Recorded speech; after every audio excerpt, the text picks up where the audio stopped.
What's up, guys? Welcome back to Flipping Script Fishing. I went out the other day and, well, we were trying to make the frog bite happen.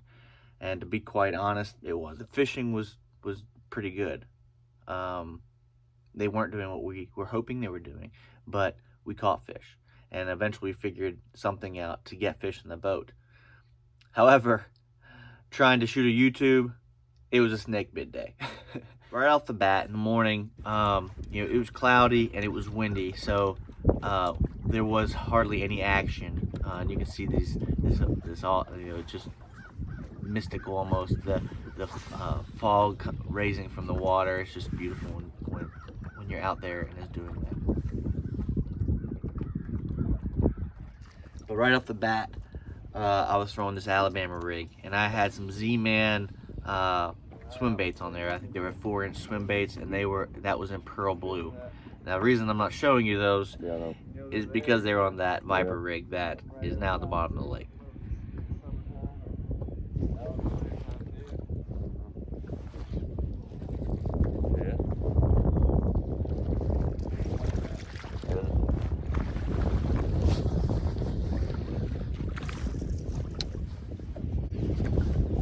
Got the skunk out of the boat. A little aggressive. 13-incher. Yeah, I think there was another one with it. Alabama rig. So, it was a Viper rig that had some blades on it, and I had 1/8 ounce lead heads on that, and I was throwing it on my. I like to throw that on my big cranking rod. It is a 710 medium moderate action rod. Now I'll throw it with a slow gear ratio as well. I could probably stand to have a faster gear ratio, but this is a Fluger Supreme paired up with a 710 medium moderate All-Star, and it does the trick. So I was able to get a couple fish in the boat using that. I caught my best fish of the day on this Magnum fluke that I put on a 6/0 weighted hook. There you are. And I was basically just dead sticking that on the side of the grass mat. We saw some fish kind of hitting on the sides there periodically. And if you could get a lure over there and just dead stick it, and what I mean by dead stick it is you're throwing it over there and you're just twitching it off the edge of the grass and just letting it drop on the side of the grass and letting it sit there for a little while. And one picked it up and started swimming with it, and it was a pretty quality fish. Camera got nudged accidentally and missed the best catch of the day. Good one.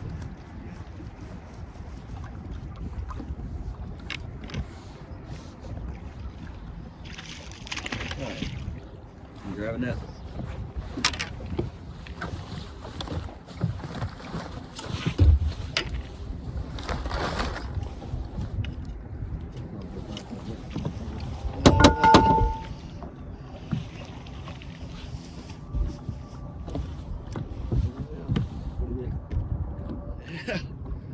Oh, how'd the camera get turned completely? Son of a gun. Huh? I haven't touched it. I guess I may have bumped into it without knowing, maybe. Maybe when you're coming up, hopefully. Here we go. Got it on a big old fluke.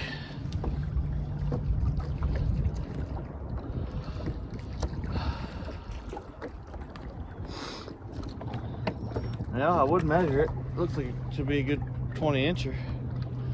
I forgot my tape measure, so let's get a little quick release.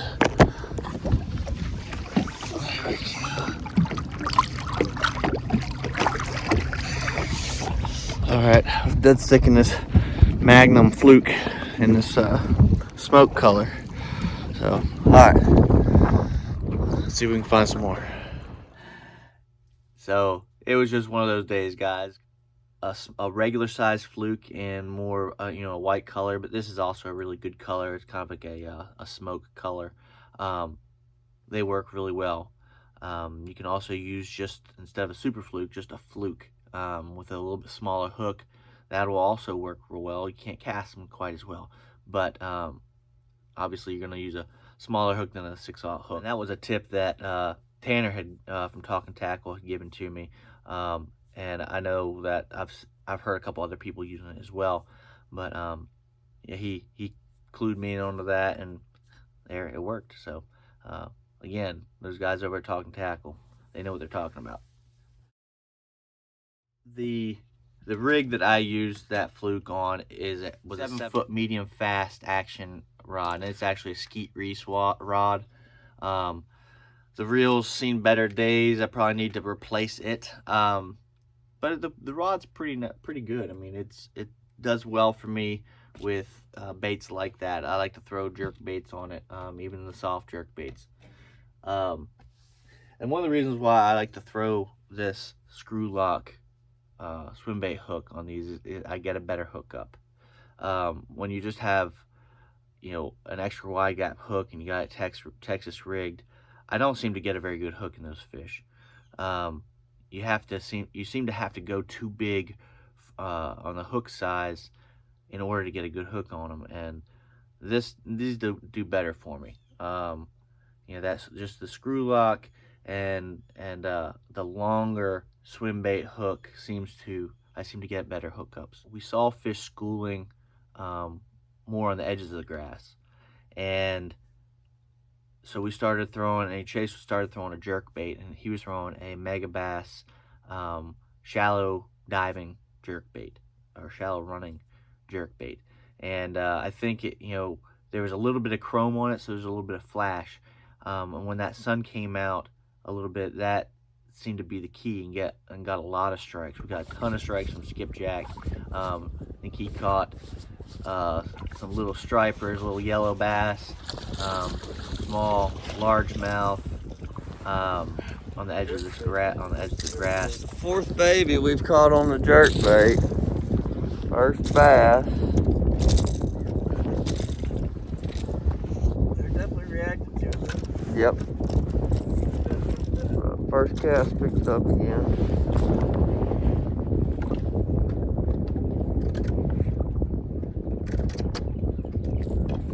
I think he wanted it, but he got it.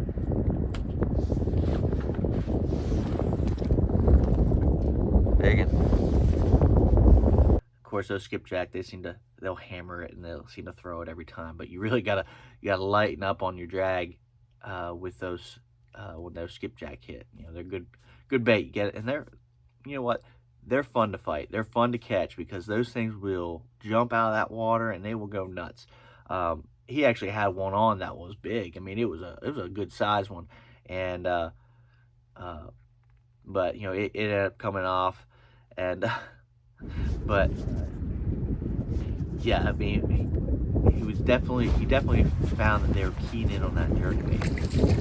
Perch? That's a Yeah, big perch. that's awesome, dude. Pretty. Catch everything on this daggum jerk bait.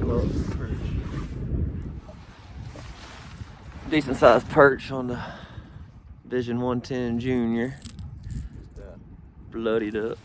After that, I mean, we tried to make that frog bite happen, and it just wasn't. I got one good blow up, and I hooked up. Well, I say I hooked up, but, and this is kind of embarrassing, but I didn't do any of the things that I explained to do in my last video. But I got bit on this frog, okay? And this was actually one that was recommended by Talking Tackle. Those guys are amazing. They will help you out. Definitely reach out to them. They will put you on stuff that's actually working. So, and give you an idea of how to use it. But anyway, I got a bite on this frog. But now you can see the hooks have been bent up a little bit. But I put a brand new frog on. I didn't tweak it at all. I didn't put those hooks up. And guess what? I didn't get a good hook in that fish. And it just came free. After I pulled it a good 20 feet to the boat. And then out comes my frog. And it was a quality fish too. It would have been the best fish of the day. You know, I'm guessing somewhere in the 4, even maybe 5 pound range. But it was a solid fish. That was weird. Don't go breaking my heart. She was definitely a keeper. Live and learn. You just you can't get lazy out there. You get lazy, you're gonna miss fish, and they will. It seems like they know when you're being lazy because you'll get a big bite and you'll miss it. So that happened to me. Um, then after we didn't get bites all day, I finally got a bite on that frog, and it came off. Then, then my battery on my phone went dead. Now it goes dead every time. But I carry 2 spare battery packs that I plug in, and my first one, something happened, but it didn't keep charged for very long. It went dead after a short period of time, and then I got my backup battery pack out, and it didn't work at all. So again, oversights that cost me. So we missed all the footage thereafter. So it was just one of those days, guys. Not a good idea to go out fishing without sleeping at all. You're just not paying attention like you should be. And that was kind of the case here. But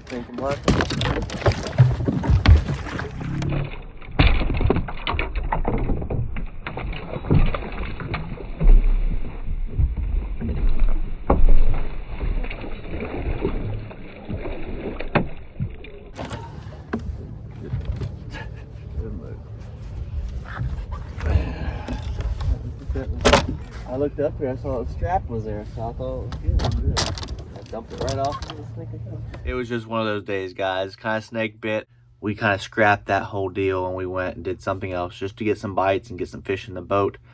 And to be honest, it was a good choice because we caught some quality fish, and we caught a lot of fish that way. Doing something just a little bit different, using some things that we knew would work, but kind of fishing in areas that people haven't been keen on. So many people have been throwing that frog, fishing those grass mats. So I decided to try some vertical structure. This time of year, a lot of fish will start keen on that vertical structure. And bluff walls and dock pilings and that things of that nature can be really good. We were throwing an Alabama rig, and here, well, this isn't the one I was throwing. This is a good Alabama rig. This is a Georgia blade. I was actually throwing a Viper rig, and that one is a really good rig, but unfortunately I wasn't keeping good eye on my line, and it just snapped and off it went. So I lost that one. I'm gonna have to buy another one. It was just one of those days, guys. Kind of snake bit. Anyway, we went to a bluff just to check, because I know the fish transition to bluffs and vertical structure, especially as the months get colder. They'll really key in on that vertical structure, and I believe it's because they can drop down into those depths, and then when it gets sunny, they can pull right up and sun themselves against that bluff wall because it warms up faster, and they can also feed quickly and then drop back down, feed quick. It's a convenient place for them to hang out and feed. So anyway, I wanted to check to see if they were moving that way, and sure enough, there's quite a few fish on the first bluff we pulled up on, and we were throwing the jerk bait, that Alabama rig, and we caught fish on those. I actually was throwing a Mega Bass Pro Blue Vision 110 Plus, and it's hard to beat Mega Bass. They're expensive, but man, they catch fish. I mean, they flat out catch fish. I mean, it's hard to beat Mega Bass. It just is. Now, I did catch them on other jerkbait. When I joined an ABA tournament circuit, they sent me this, and I'm not even sure who makes it. Like a Strike Pro or something like that. But the biggest thing was that chrome flash. I wanted to get that, and I caught a couple on that. And I threw that on that same Skeet Reese rod. And like I said, I threw my A-rig on that 710 medium moderate. medium moderate rod, big cranking rod. The fish were right up against that bluff, and they were just crown bait fish, and they would just hammer the bait fish against that bluff wall. And like I said, there was a lot of skipjack, some stripers, but there were quite a few bass as well. Chase caught several on the Alabama rig, and then on that jerk bait as well. And I started throwing a drop shot, and I caught a couple quality fish, quality keepers on the drop shot. I've been throwing, and I usually go more finesse gear. I'll go my drop shot. I'll throw on a open face spinning rod.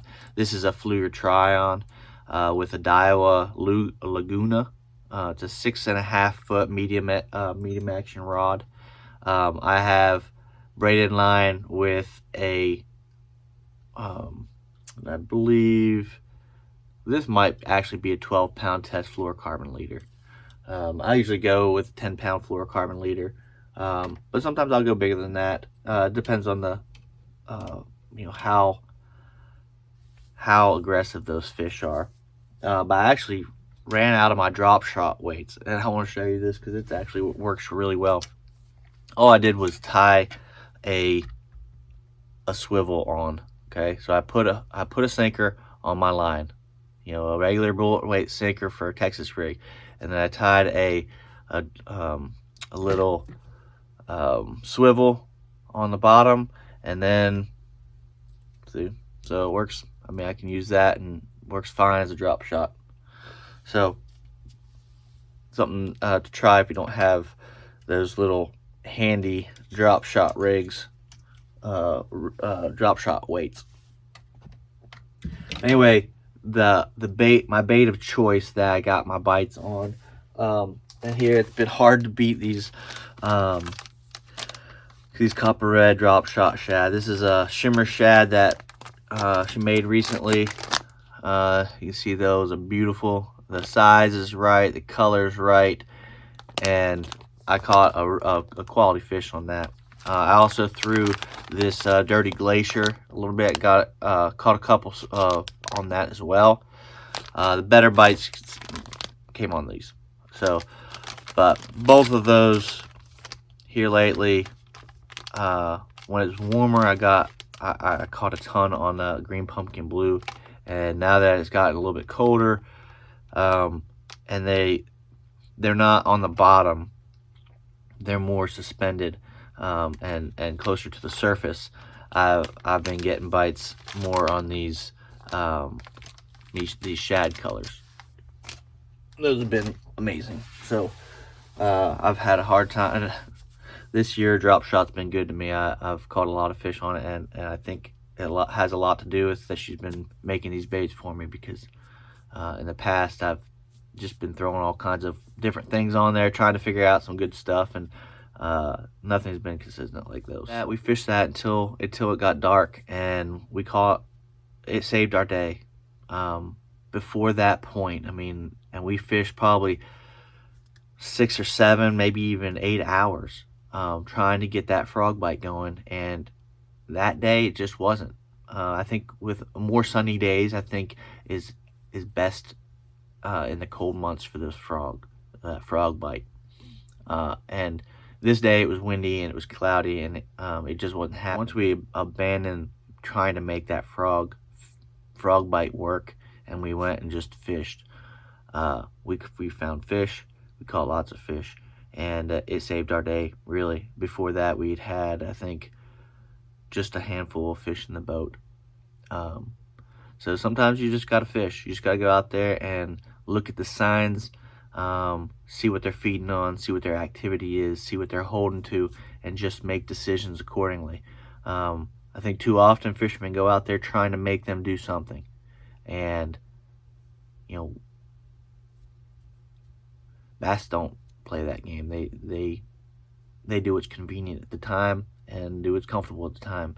And if they're getting incredible pressure in the mats, they become wise and they become leery, and they'll start doing something else. So be in tune with that. as far as videoing going, we seem to be snake bit that day, and I didn't get good footage for you at all. So sorry about that. Still got give you this decent a decent report, hopefully, that will help you. It definitely seems like fish are transitioning more to shad imitating approaches, Alabama rigs, jerk baits.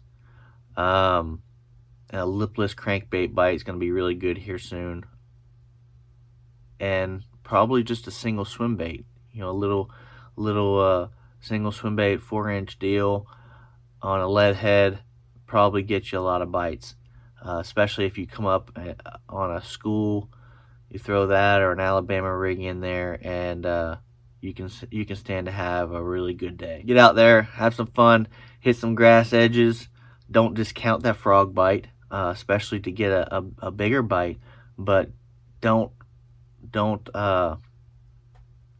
don't ignore what the fish are doing. If I come across an area that looks good and I pull up and I see signs that are promising, fish moving about, birds feeding, bait fish, those types of things, then you kind of just look at the area and you determine what's the best way, what's the best technique to dissect that area and get bites. Here in the colder months, it's going to be a lot of Alabama rigs, a lot of lipless crankbaits, swim baits, jerk baits, that kind of thing. On those really cold days, look for those channel swings. Even, you know, those bluffs and stuff like that, creek channel swings with jigs, Ned rigs, shaky heads, slow down. That flippy doodag drag on the bottom can be deadly. When it gets really cold like that and the fish just aren't very active, if you're out there and you're not seeing a whole lot of activity on the surface or feeding birds and that kind of thing, that's when you slow down to that shaky head, that Ned rig, that jig, that flippy doodad. Or a tube bait can be really good too. When you see feeding action, you see birds moving, you see swirls on the surface here and there, that's when you throw that jerk bait, you throw that Alabama rig. You can slow roll that Alabama rig. You can also fish it quickly, real close to the surface. Experiment with that retrieve. Hope those tips help you out, guys. Been growing a lot here lately, which is awesome. Very exciting. Hoping to get out to more lakes in this area because I have some time off from work, so I won't be traveling on no sleep, which is definitely a bonus. So I'm going to try to get out there to a bunch of different lakes here soon, guys. So stay tuned, and hopefully we can get some good data to you. Make sure you hit that notification bell to get videos as I drop them. Hit that subscribe button, guys. Helps me out, helps me grow, and the more subscribers I get, and I know a lot of you guys probably don't know this information, but like the more subscribers I get, the more YouTube allows me to do certain things, and obviously the more opportunities it will give me to bring better footage to you, be able to travel a little bit more, to be able to really spend more time and open up. So do that, guys. If you like these videos, share, comment. That helps the algorithm to post my content more often, and that will help us grow, and that will just help everybody out. Help me out, obviously, but it will also help you guys out, so I can bring you better content and more content. So do that, guys, and until next time, tight lines. It was just one of those days, guys. Kind of snake bit. That was weird.